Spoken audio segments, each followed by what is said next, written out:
आज का जो मामला है ये यकीन बहुत गंभीर मामला है। किस तरह से पुलिस आतुरता दिखाती है कई बार गिरफ्तारी करने में और कई बार चूक हो जाती है। उसी को लेकर एक बहन हमारे साथ है, उनकी बिटिया अभी यही है प्रेस क्लब में ही, और ये 13 वर्षीय बालिका है। इस पर एक FIR के माध्यम से ये बताया भी गया है कि किस तरह से इसके साथ प्रकरण हुआ है। थोड़ा मैं प्रकरण आप लोगों को बता दूँ। ये बच्ची जब घर पे अपनी खेल रही थी, 23 तारीख की बात है, तो ये माँ है इनकी, तो माँ है ये इनकी, तो माँ ने बताया कि मैं बिटिया का नाम नहीं कर ले रहा हूँ, लेकिन पड़ोस में रहने वाले अर्जुन ने मेरी पुत्री को ट्यूबवेल वाले कमरे में ले जाकर उसके साथ बलात्कार किया और यह बात किसी को भी बताने पर जान से मारने की धमकी दी। ये बाकायदा FIR दर्ज हुई है राजपुर थाने में, जिसके बाद जो सुनने में आया है कि इसकी गिरफ्तारी हुई है और इससे इसको कहीं ना कहीं बेल मिली है। पॉक्सो में ये एक्ट था, तो पॉक्सो में कहता है तो किस तरह से ये बेल ग्रांट हुई है, ये एक बड़ा प्रश्न है। दूसरी बड़ी बात इसमें ये है कि जो ये बच्ची है ये अभी भी भय के साये में है, पूरा परिवार भय के साये में है। आज सुबह भी एक फोटो इन्होंने खींची है, वो दिखाना जरा फोटो, वो आपको भी मैं माध्यम दूंगा। आज सुबह भी ये लड़का इनके घर की तरफ हर दिन रुख कर रहा है, धमकाने की जो नीयत है शायद उसके साथ वो आता है वहाँ पर और भय का माहौल क्रिएट करता है। ये बड़ा प्रश्न है कि ये गिरफ्तारी वाकई केवल क्या दर्शाने भर के लिए हुई थी, क्योंकि ये लड़का देखिएगा ये आज सुबह की तस्वीर है जो इन्होंने खींची है। इसमें मैं अगर टाइम आपको दिखा दूँ, जो इन्होंने अपने फ़ोन से खींची है और इसमें इन्फो पे चले जाएंगे तो ये देखिएगा 9:56 29 मार्च, ये आज की तस्वीर ली है। तो समझिएगा ये इसकी आज भी हिमाकत ऐसी है कि इनके घर के इर्द गिर्द चक्कर लगा रहा है। एक माँ इतनी कमज़ोर हो चुकी है, उसे समझ नहीं आ रहा कि वो क्या किया जाए। जहाँ पर बात की जा रही है पहाड़ी और बाहरी और ये सब, मैं आपको बता दूँ ये जो परिवार है ये बरेली का रहने वाला है। यहाँ पर काम करती है इसकी माँ घरों में, झाड़ू पोछा बर्तन, और उससे दो जून की रोटी कमाती है। लेकिन एक गरीब परिवार किस तरह से तड़प रहा है, किस तरह से तरस रहा है, वो साफ दिख रहा है। क्यों अब तक उस लड़के को इस तरह से छोड़ा गया है, वो बेल किस कारण पर हुई है, या केवल बेल होने मात्र से भय खत्म हो जाता है? क्योंकि अगर उसके अंदर थोड़ा भी भय होता वो इस तरह के कृत्य नहीं कर रहा होता। इसमें जो यहाँ के पार्षद है उन्होंने भी एक लेटर दिया था, जो लेटर की पूरी कॉपी तो हमारे पास नहीं है, लेकिन कटा हुआ पत्र जरूर है जिसमें कि लिखा गया है कि इसने गलती की है लड़के ने, और अगर ये दोबारा इस तरह से गलती करता है तो इस पर कानूनी कार्रवाई की जाएगी। ये एक लेटर है जो अभी राजपुर थाने में एप्लीकेशन पार्षद द्वारा दिया गया है। आज के इस प्रकरण में ये समझिएगा कि किस तरह से आज तथ्यों को भ्रमाकर उत्तराखंड में तमाम जगह चीजें की जा रही है कि कोई बाहरी, कोई अंदरूनी, या फिर उत्तराखंडी पहाड़ी, इन सब की बात की जाती है। यहाँ पर ये परिवार बाहर का है, हम देखें तो पहाड़ मूल से आते हैं, जो इनका संरक्षण कर रहा है उस लड़के का वो बताया जा रहा है वो भी पहाड़ के मूल से है। लेकिन बचाने की बात हो रही है एक बच्ची को जो 13 वर्षीय है, उसका परिवार, इनके जो पति हैं वो भी बहुत अच्छे तरीके से नहीं चल पाते। ये बड़ी बिटिया है इनकी जो ठेली लगाती है सब्जी की, तो इस परिवार को सुरक्षा कैसे हो, इसके लिए एक बड़ा प्रश्न है।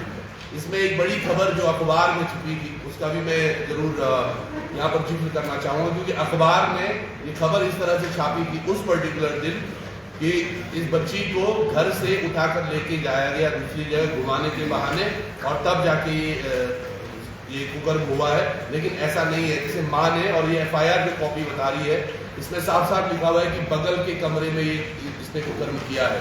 तो अखबार ने आप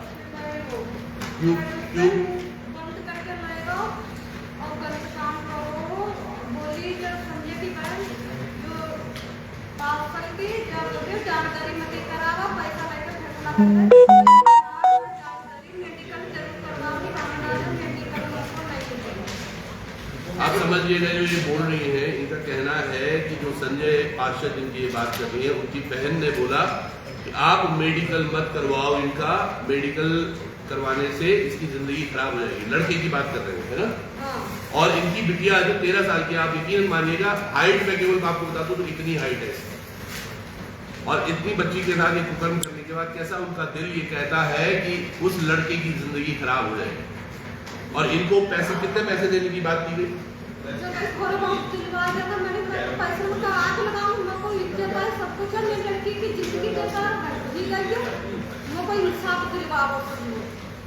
और यकीनन अगर ये इस तरह से हुआ है तो क्यों नहीं उस युवा को, अगर उसके पेपर्स थे या कुछ भी बहाने से उसको अगर बेल मिली है तो वो पेपर कहीं ना कहीं संरक्षण में दिए जाने चाहिए, उसको इस तरह से खुलेआम नहीं छोड़ दिया जाना चाहिए था।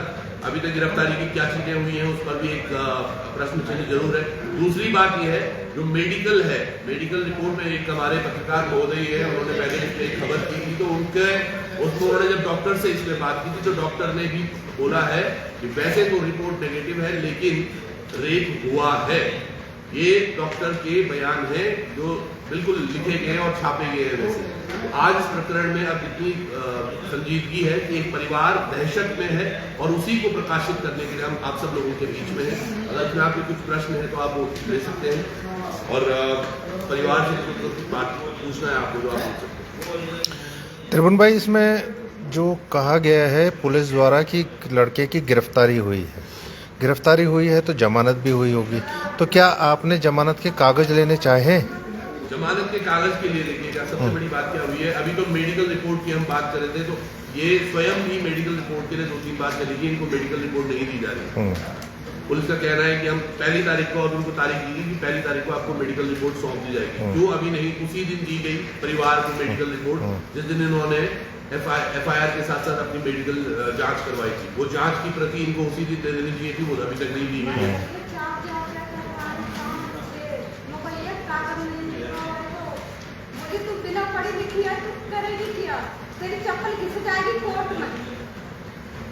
क्योंकि यहाँ पे सबसे बड़ी बात है जनाबी और तमाम हमारे भाई से बैठे हैं, आप समझिएगा ये क्या मामला है, किसी एक गरीब परिवार को दबाए कुचलने की बात की जा रही है, अनावश्यक उसको परेशान करके उसको बिल्कुल से। अब देखिएगा कल भी एक प्रकरण हुआ, उत्तराखंड के 2 युवाओं को सीधे घर से उठाकर पुलिस जेल में डाल देती है, साथ के साथ 2 बार उनको लगातार न्यायिक प्रक्रिया से गुजरना पड़ता है, दोनों बार बेल उनकी रिजेक्ट हुई। यहाँ पर किस तरह से शासन प्रशासन या फिर सरकार कार्य कर रही है वो एक बड़ा प्रश्न। आज ये जिनको जरूरत थी कि शासन प्रशासन सरकार क्या केवल इनका द्वेष इतना ही है, दोष इतना ही है कि ये गरीब परिवार से है, इनका बोलने चालने वाला कोई नहीं, इनके साथ खड़ा होने वाला कोई नहीं, और इस तरह से ये रोती लगती रहेगी। क्योंकि ऐसे प्रकरण पहले भी बहुत सारे आए हैं जहाँ पे गरीब परिवारों को दबा दिया जाता है, चाहे पैसे देकर या फिर डराकर धमकाकर, और लगातार धमकी कितनी आ रही है आपको बताना है।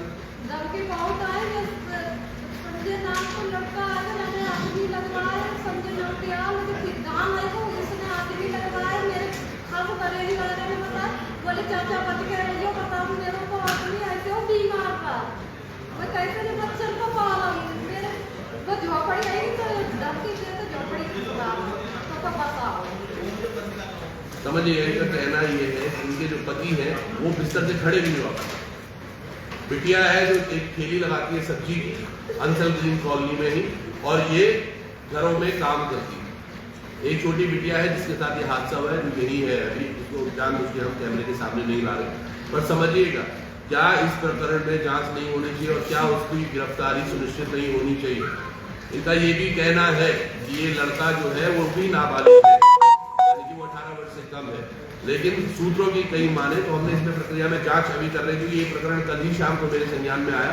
इसमें हमने ये जांच करने का प्रयास कर रहे हैं। बताया जा रहा है कि उस लड़के ने वोट दिया है, तो अगर उसने वोट दिया है तो वो किस तरह से दिया है, वो हमने सूची वहां की निकलवाने का प्रयास किया। अगर सूची में उसका नाम होगा यानी उसने वोट दिया है या नहीं दिया है, RTI के माध्यम से किस तरह से वो पता चलेगा। पर समझिएगा केवल नाबालिग बताकर क्या उसको बाल सुरक्षा गृह में नहीं रखना चाहिए था? अगर उसके पेपर्स भी थे तो किस बिना पर उसको बेल दी गई है? इतना बड़ा इसको कुकर्म करने के बाद भी वो बेल पर सामने घूम रहा है और उनके घर पर हर दिन जा रहा है, ये बड़ा प्रश्न। त्रिभुवन भाई, एक और बात है कि कई संगठन जब इस तरह की वारदात होती है तो खड़े हो जाते हैं, लेकिन यहाँ पर कोई भी एक संगठन इनको न्याय दिलाने के लिए नहीं खड़ा हुए हैं, जबकि आप पहुंचे आज प्रेस वार्ता करने। बड़ा दुर्भाग्य है सर।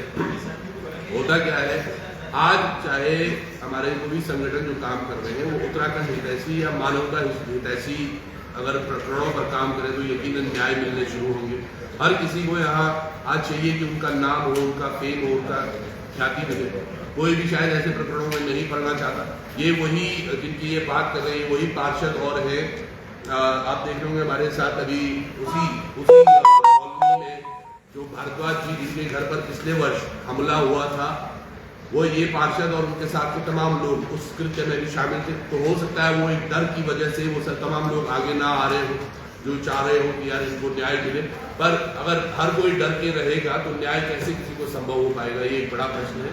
मैं अभी आप सब लोगों को भी एक FIR की कॉपी देना चाहूँगा और चाहूँगा कि इसमें जल्द से जल्द इसमें कार्रवाई हो। और इसी का एक लेटर लेके थोड़ी देर में हम SSP कार्यालय भी जाएंगे, जिसमें ये बताएंगे कि भाई ये सब हो रहा है। प्रेस के सामने ये रखना बहुत जरूरी था और मैं चाहता हूँ कि अक्षरशः इस बात को इसी तरह लिखा जाए जैसे कि FIR में लिखा हुआ है, क्योंकि पिछले वो जो अखबार है उन्होंने जो छापा है वो उनके हिसाब से वो बच्ची को घर से उठाकर कहीं और लेके गया था घूमने के बहाने से, जबकि ऐसा नहीं था। उनके घर के बगल में जो ट्यूबवेल है, ट्यूबवेल वाले कमरे में ले जाकर उसके साथ ये कुकर्म किया गया है, जो FIR में भी दर्ज है। फिर अखबार में वो भाषा क्यों परिवर्तित की, ये भी एक बड़ा प्रश्न है। ठीक।